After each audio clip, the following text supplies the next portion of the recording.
Hello, everyone, and welcome to another episode of Honestly, Let's Talk. I'm your host, Todd Nesloni, and each week I try to bring you some of my favorite people to talk about a variety of topics. And this week's conversation is all about raising children with special needs. And I've really been looking forward to having this conversation with some people that I just admire and respect in so many different ways. So thank you, all six of you, for being on with me today. But rather than me sitting here mumbling on, I'm going to let each of you introduce yourselves. And so first of all, we'll start with you, Maria, if you want to go ahead and tell us who you are and your kid here that you're representing tonight. Yes. Hi, my name is Maria Creighton Halliburton. My child is 3 years old. I have a 3-year-old son named Danny. He was diagnosed with Down syndrome, and he was diagnosed it was after birth, I guess about 2 years old. We started noticing some differences and some difficulties he was experiencing. So Danny is my son. And I can't believe he's already 3. I just got to say that. Oh my goodness, that's just crazy when I hear you say that. Because I worked with your husband, Maria, and so it's just weird because I remember when you had him. But okay, anyway, next up I've got Josh. Josh, tell everybody who you are. My name is Josh Fultz. I live in Navasota, Texas. I have a daughter named Jaden. She is 13 years old. She has Charge syndrome, CHARGE syndrome. When Jaden was born, we didn't have any idea that there were going to be any issues or anything occur with her birth that would be out of the normal. She was flown to Texas Children's from Bryan, Texas. And we stayed there for 4.5 months with good news and bad news and good news and some more bad news and good news and then some even worse news. And finally, after 4.5 months, we were able to bring her home and have really enjoyed all that she has taught us in the last 13 years. Now, Josh, for those who may not know what Charge syndrome is, can you tell us real quickly what it is? Sure. It's a genetic disorder that happens. It can either be passed down or it could be some mutation or deletion. It affects basically hearing, vision, vestibular issues. So balance is a main issue that she has. She doesn't eat, deaf blind, if I didn't say that. So there's a lot of different variations of Charge, and it goes anywhere from we have a child that or a young person that has graduated college with Charge syndrome, all the way to folks that are in assisted living and really don't function very well on their own. Great. And I've got to meet your daughters multiple times, and so she is just a joy. So thank you for being here, Josh. Well, Sarah, you're also with us tonight. Go ahead and introduce yourself. Hi, I'm Sarah Plum. I'm an educator in Virginia. I have 2 sons. Both have autism. They're on the higher end of the spectrum, but they also have a lot of comorbid disorders, which too many to name. So they're just, it's a complex bunch. Right. And so, I know autism is different for every kid and an adult who is diagnosed with it. How does it present itself in your children? So as I said, both of them are high functioning in so much as that, they're fairly independent with most of their needs. They're communicative in like a neurotypical sense of, they can generally hold a conversation.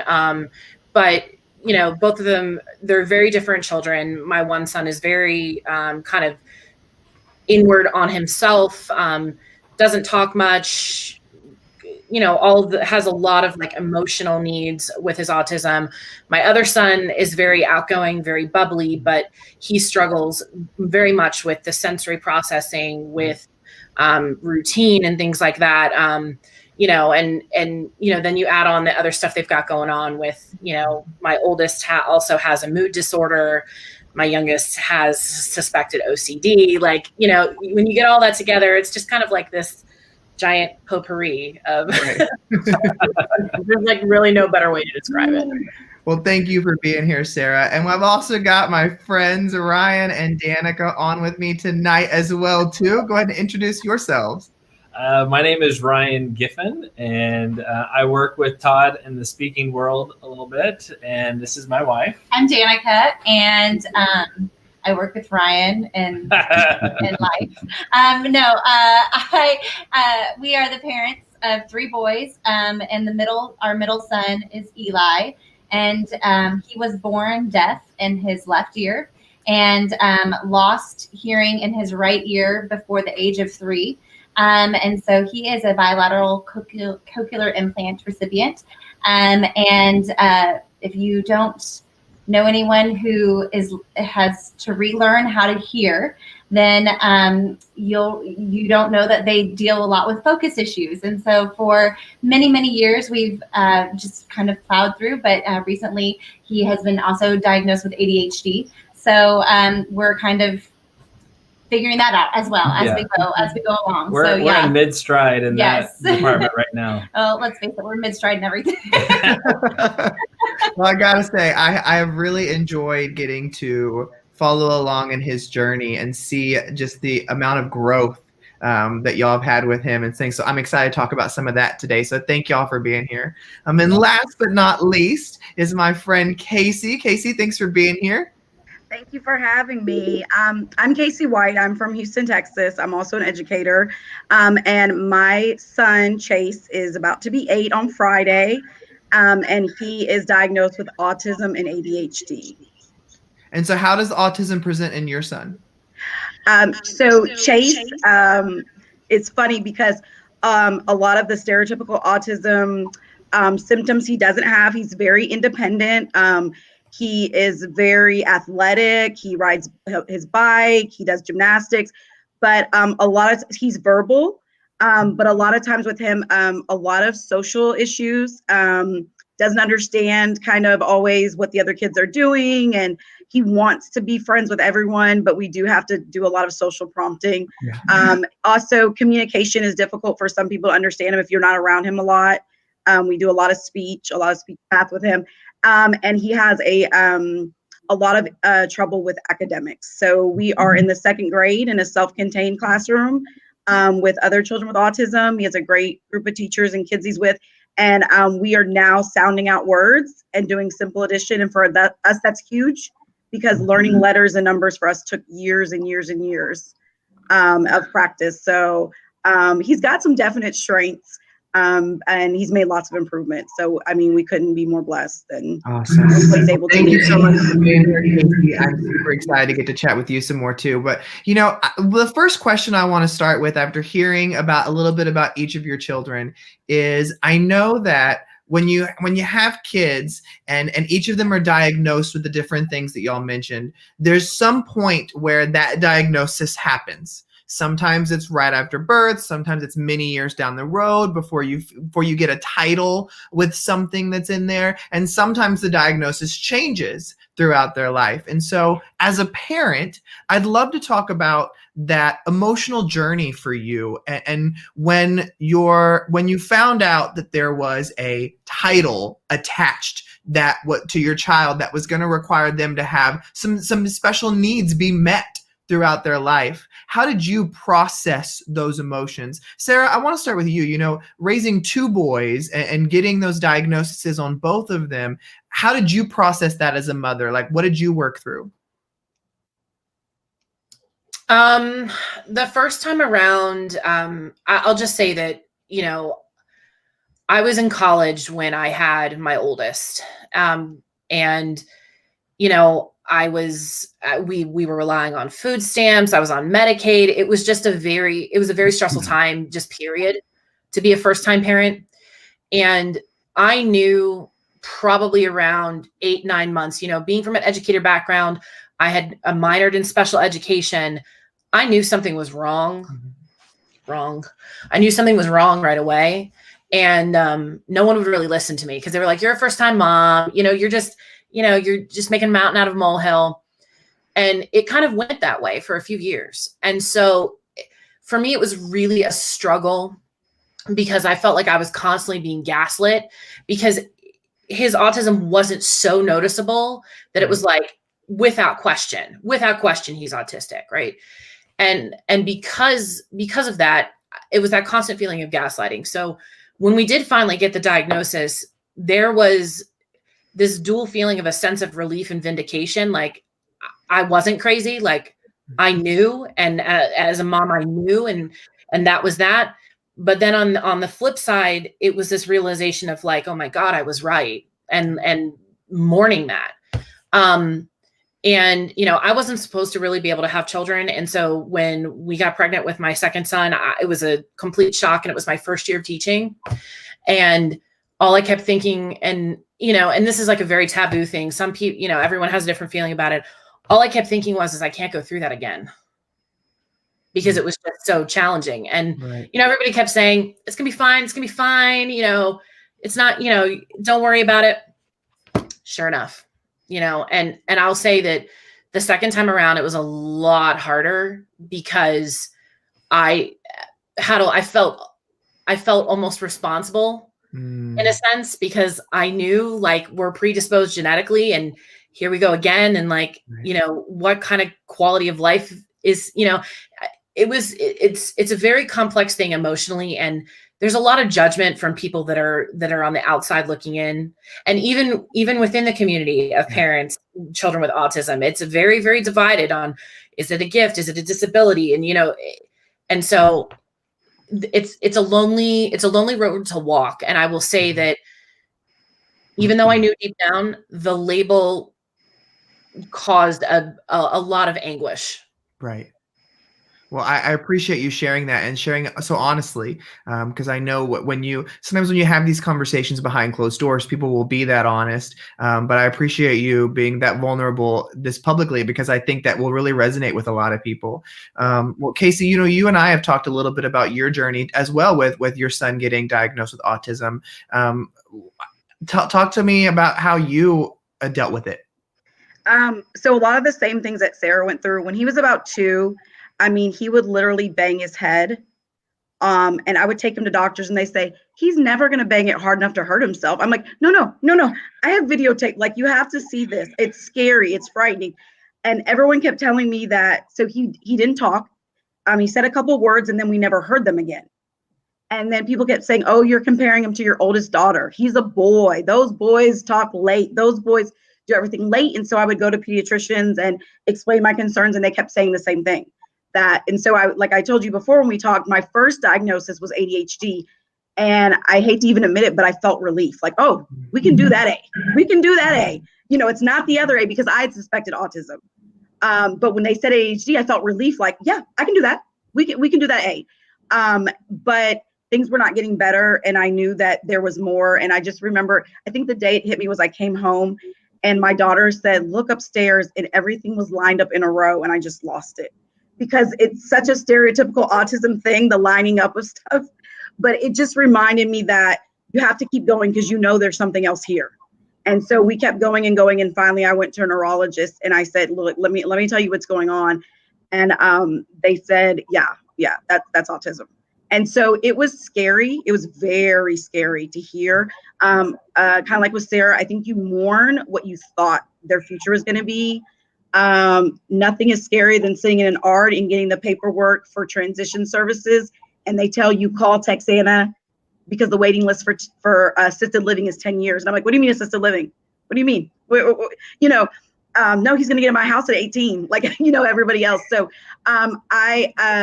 so it was hard. It was very hard, because a lot of struggles came with it. We love his personality. I appreciate who he is. He is, he's amazing. I mean, he's hilarious. He is full of life. But Sarah's right. The autism community is very divided. And I am on the side that believes that as a mother, it's my job to improve his quality of life. And we do that with diet. We do that with OT, PT, speech. And some people feel like, let your kid be your kid and love them from who they are. And we do. But as a mother, disability or not, I would make sure my child had the best quality of life I can give them. And so I am a expert research. Nobody does better research. We're mothers of children with disabilities and fathers, you guys know, are better researchers than the FBI. I mean, so the things I found out that will help and that I've noticed have helped him tremendously, we pursue those things because we want him to be the very best chasers he can be. And I used to feel guilty about that, but I don't feel guilty. We love him. but I don't always like what autism does to him. He wants friends. Sometimes it keeps him from doing some things that his peers get to do. And so I said, well, we'll just give it our best shot and get him as far as long as we possibly, can. Well, you said something really powerful there that really resonated with me too, in that, when you do get a child with a diagnosis, you become a part of a community of parents. And sometimes that community can have very strong beliefs that may not align with yours, but it doesn't mean that you're wrong. And so I love what you said there about, we do let him be him, but we're also trying to improve the quality of life by doing these other things that we know we can do. So I think that's important for people to hear too, if they're just now hearing a diagnosis on their own child, to know that people in your community that you're going to connect with, they're going to have strong beliefs, but that doesn't mean that that is the only answer of the way things will be. So thank you for sharing that. Well, Josh, you shared your story about being about your child being in the hospital for multiple months and dealing with all of those extreme concerns on top of it. What were the emotions like that you dealt with? Did you know that your daughter was going to have this syndrome before she was born, or did it not take place till after? Yeah, so everything was normal. We did the 4D ultrasound. Everything appeared to be fine. And the minute that she was born, the doctor had this odd look on his face. And Leanne, Jaden's mom, just tuned into that right away. So we went through, but once she was flown, basically Leanne had to stay in the hospital room. And I went out into the waiting room to tell the family that Jaden has been born. They told me originally that, oh yeah, everything's fine. So I went out to the waiting room to tell our family, hey, we have a, beautiful, healthy girl. And then they called me back in and said, your daughter is deformed, and we're going to have to send her to a higher level of care. And so our emotional roller coaster, if you will, was, originally happy, and then sad and disbelief, and then angry. And it kind of went that way for the whole 4.5 months. We got a diagnosis. We would go and Google it, if you will, and the expected age that the lifespan that she would have was 5 to 10 years old. And then they came back the next day or so and said, oh, well, we've got a different diagnosis, or we don't believe that's really what it is. And so it was just kind of that way up until about month 4.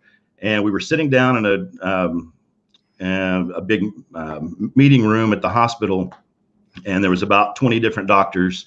And we went through each different specialty to tell us what all they had seen over the last 4 months. And finally, genetics said, hey, she's got Charge syndrome. We've found the diagnosis. And every doctor's mouths kind of hit the table, including us, because nobody had said that to us. That wasn't even an option. But once we got that diagnosis, we found the community that could, help us and kind of give us some direction.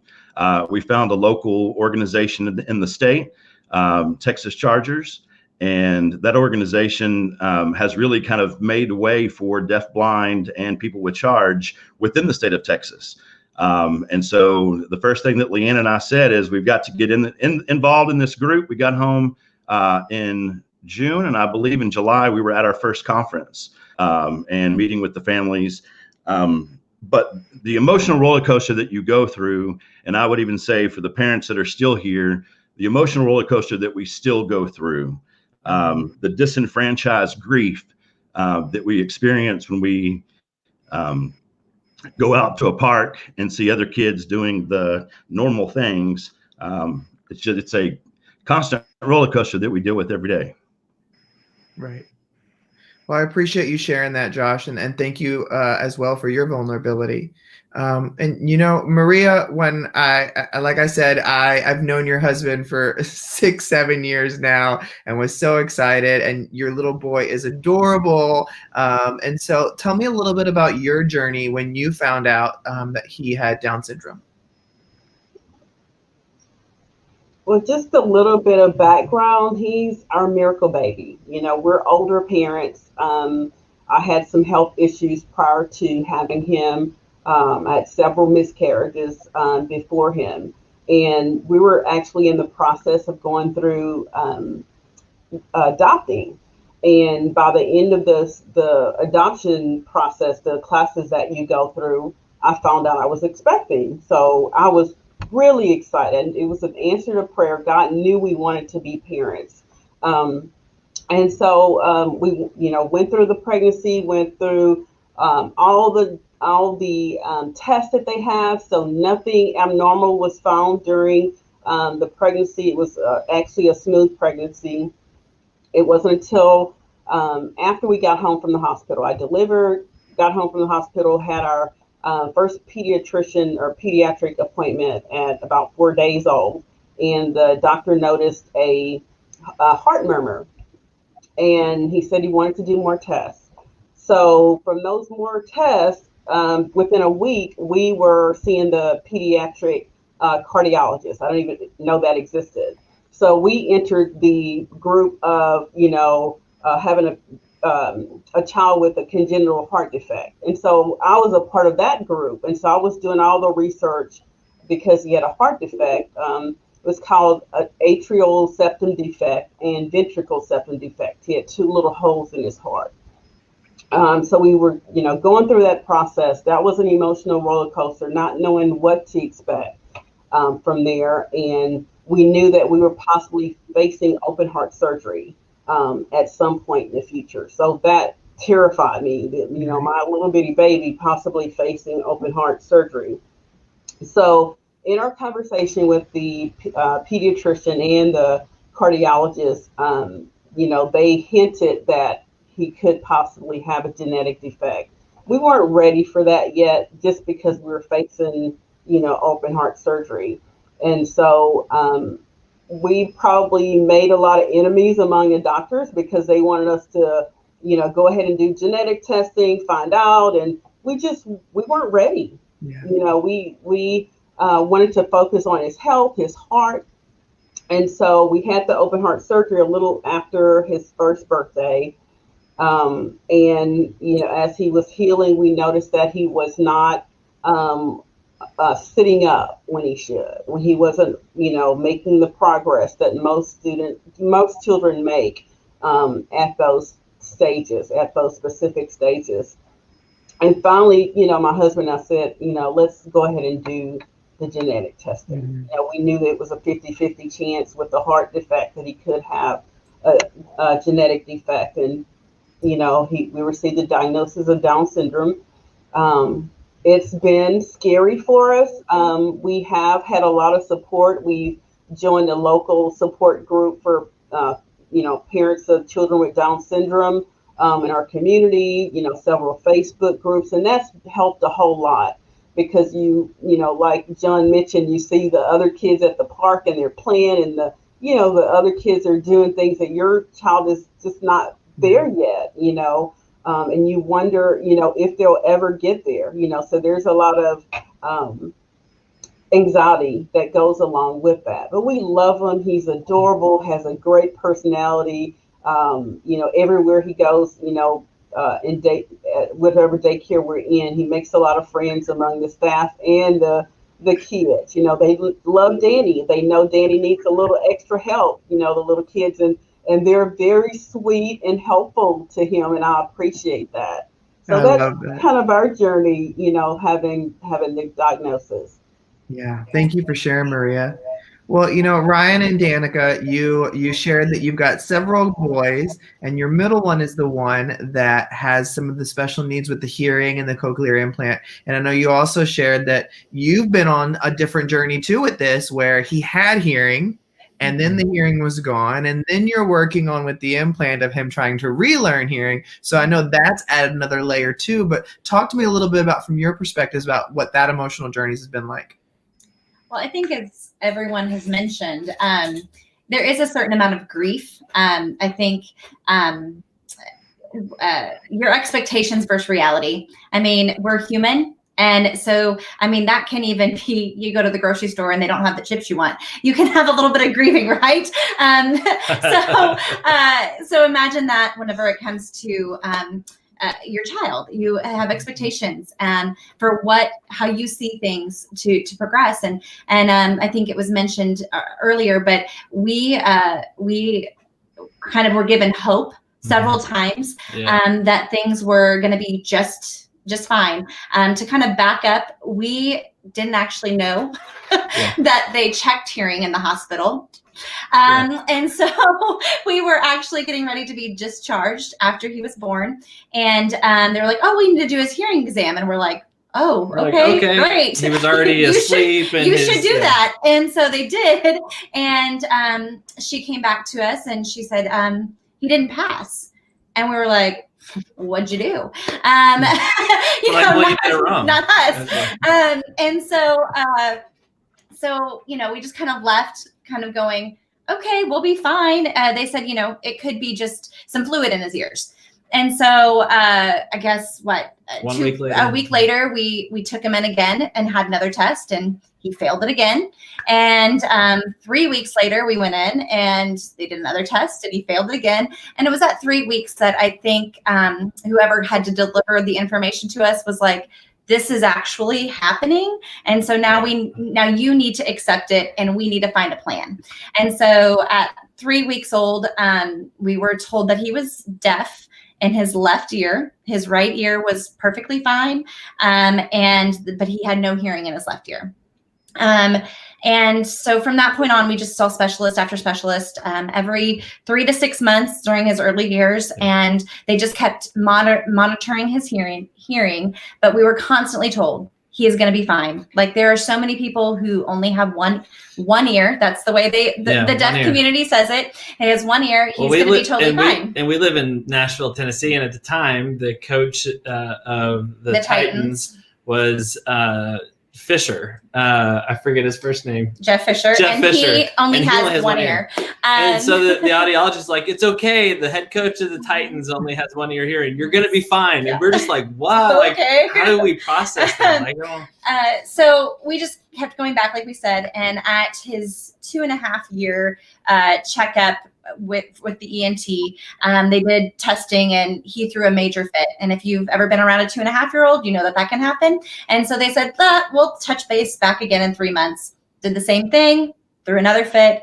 And what was determined was that he needed to be sedated for a test, only to find out that he had lost majority of his hearing in his right ear. And so that kind of skyrocketed us into the world of cochlear implants. We were definitely given a choice. And in the deaf community, we know that choosing hearing over not hearing can come with some controversy, right? Yeah. It's you kind of mentioned it, Casey. There's like some tension in that autism world of like what to do and what not to do. And it's the same way in the deaf community with accepting full deaf, ASL as your language and a cochlear implant recipient. And that was something totally new to us. Luckily, we're in a great school system who actually embraces the talking, learning to hear the cochlear and signing together. So speaking and signing together.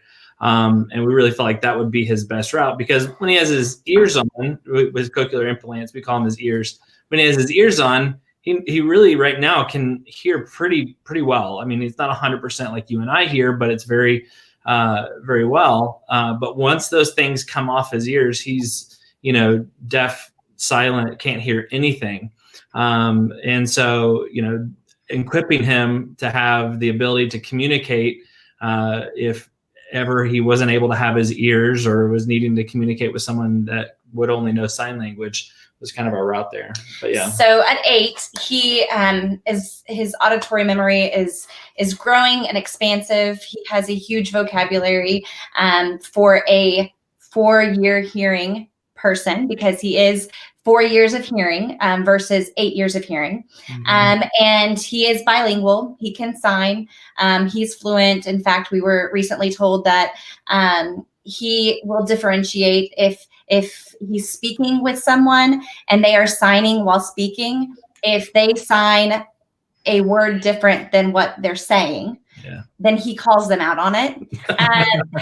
And he will say, why did you do that? And he'll ask. And sometimes, like you and I, when we're speaking, we might use a substitute word for something because it's better for our audience. The same goes for ASL. Sometimes they'll sign something that is easier to interpret because it's better for their audience. And in that case, that's what they were doing, was they thought that for lack of better words, dumbing down of a word would be better for him.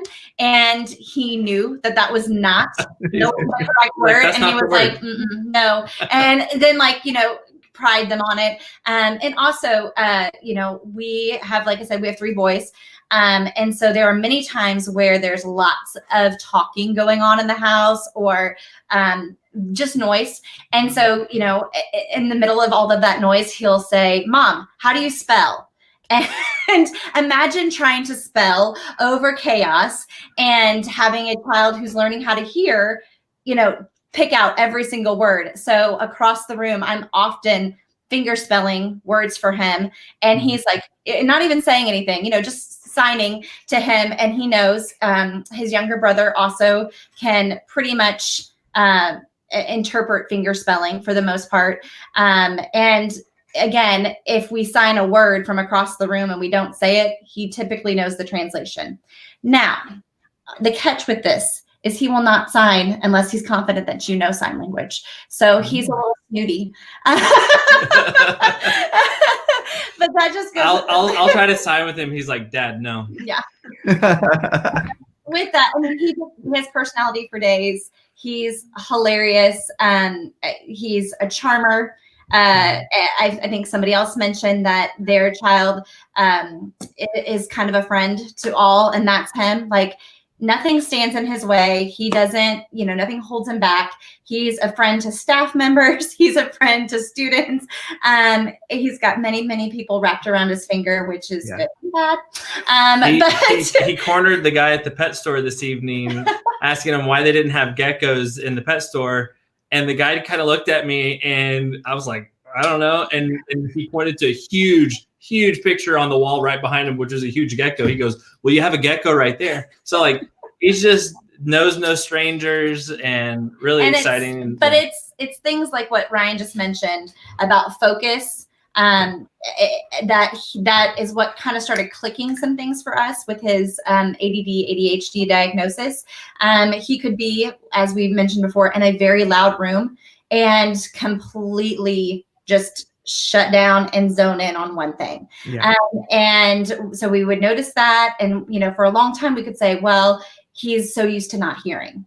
But then we realized, oh, he doesn't hear us at all. It's not that he's choosing. It's not that he can't hear. He is just not engaged. And so we watched for a good year or two, trying to figure out where he was in his hearing journey before we started running him through a gamut of tests, because we wanted to make sure that we were treating him completely, but we also wanted to make sure that we were giving him the best opportunities that we could, which was hard for us as well, because as you've all mentioned, again, you don't want to slap labels or diagnoses on your kid, and you don't, for many reasons, you don't want to make it a crutch, but B, the stigma.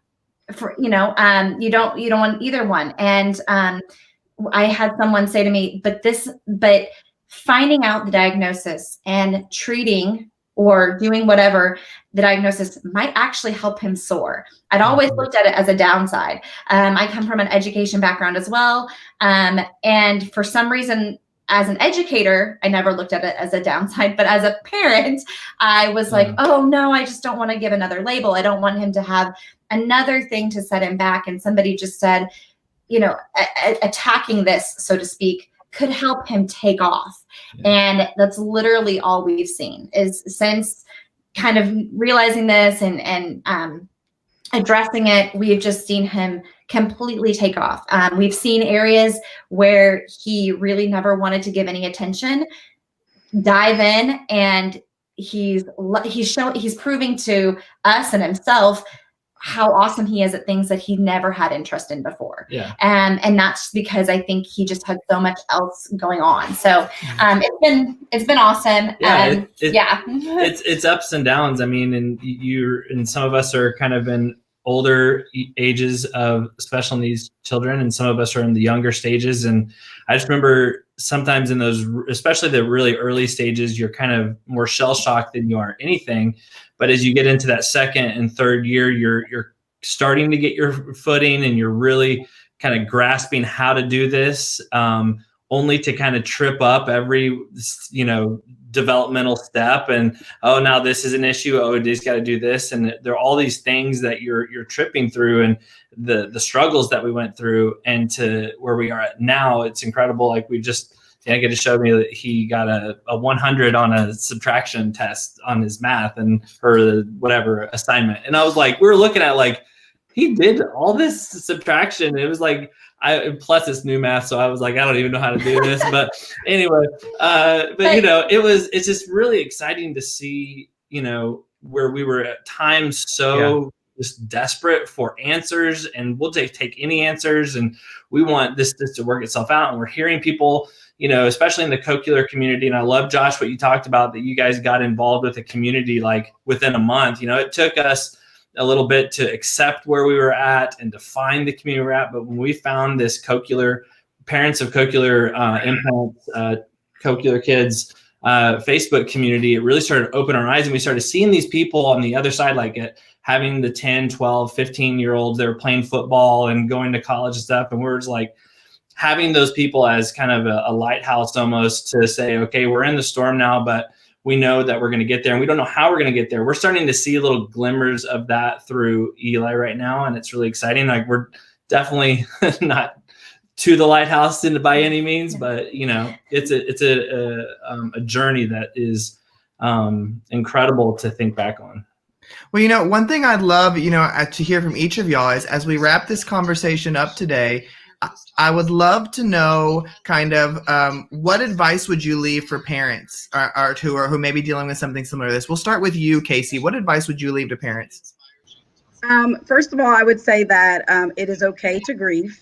It is okay to grieve the future you thought, or maybe the plans you had. But I would definitely say that, so you might not be a medical professional, but you are their parent, and trust your gut.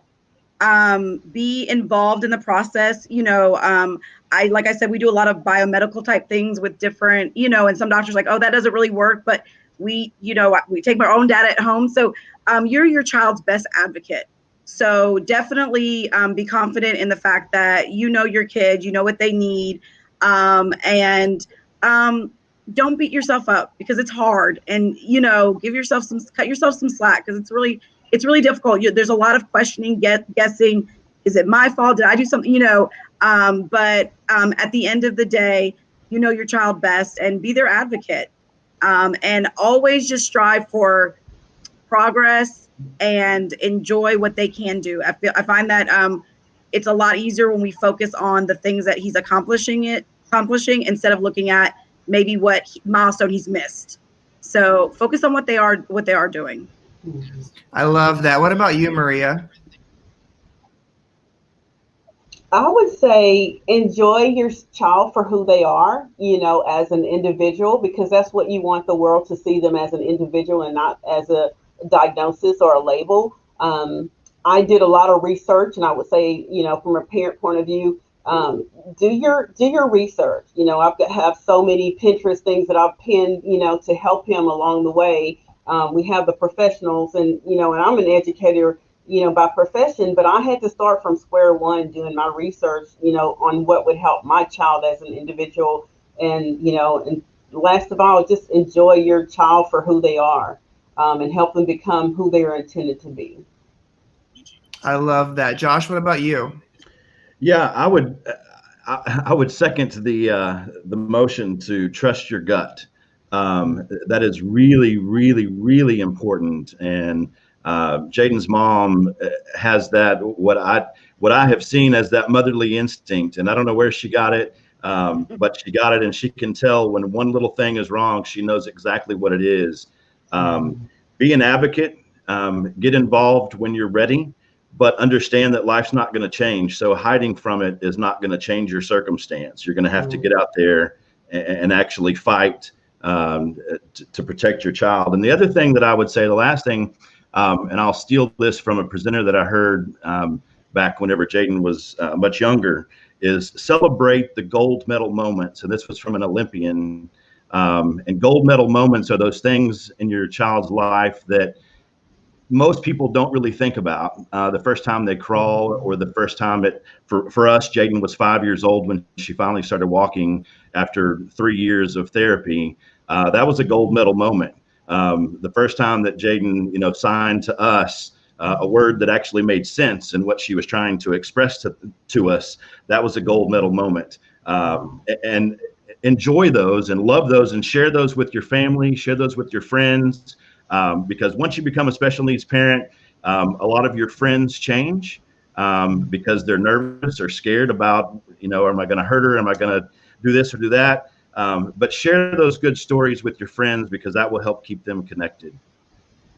I love that. Thank you. Ryan and Danica, what about y'all's advice?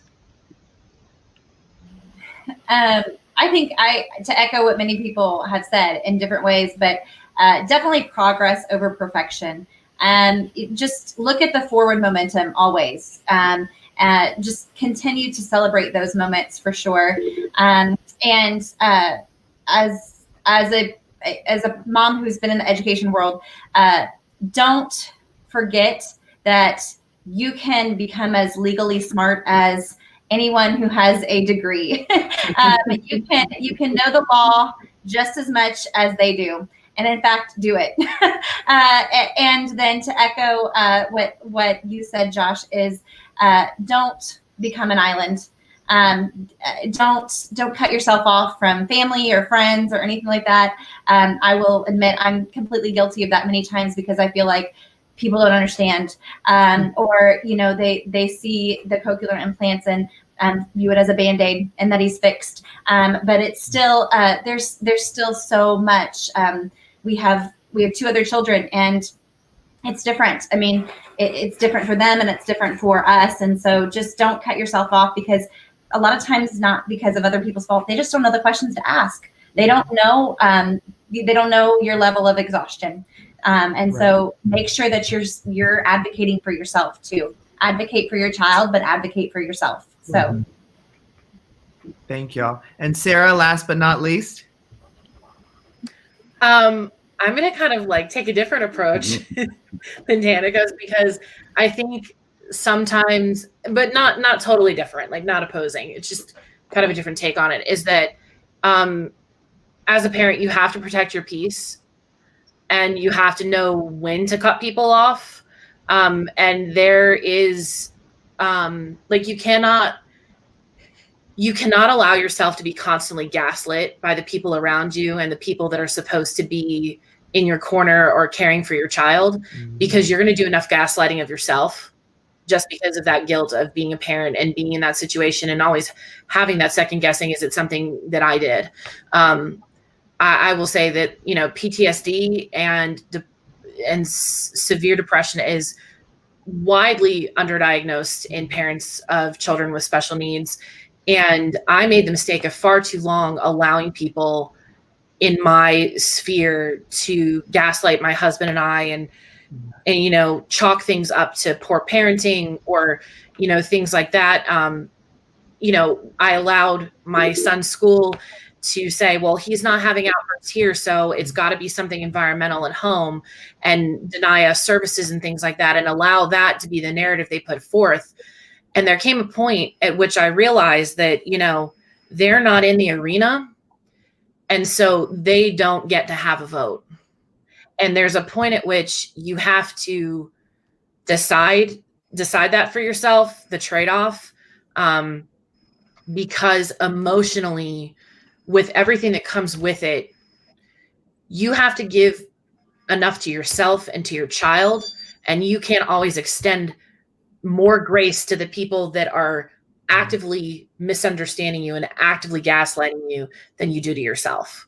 And I'll just say that's the number one mistake that I made. And it was precious years of my life where my husband and I were completely torn apart because we kept blaming ourselves, because we were allowing other people's narrative to become our own. Yeah. And so I'll just say to tread very lightly on that. You know, there's a difference between people that just don't know and are willing to be educated, and people that will fundamentally choose to believe a different narrative. And I think that comes a lot in the autism community, because so much of autism is behavioral, and we can attribute behavioral changes to so many different things. And so a lot of people tend to just default to that. Right. So I'll just say that. Well, I will say you six have had so many fantastic things to share today. I could talk to y'all for hours just about your children and your journey. And you are all just such heroes of mine with the work that you do and the people you are. So thank you for coming on and not only sharing some of your child's journey, but sharing some of your journey as well. I know it will resonate with so many different people. And thank you everybody for listening or watching another episode of Honestly Let's Talk. You can join typically every Thursday. This week's a little different. We're on a Wednesday night, but typically every Thursday night at 8 p.m. Central.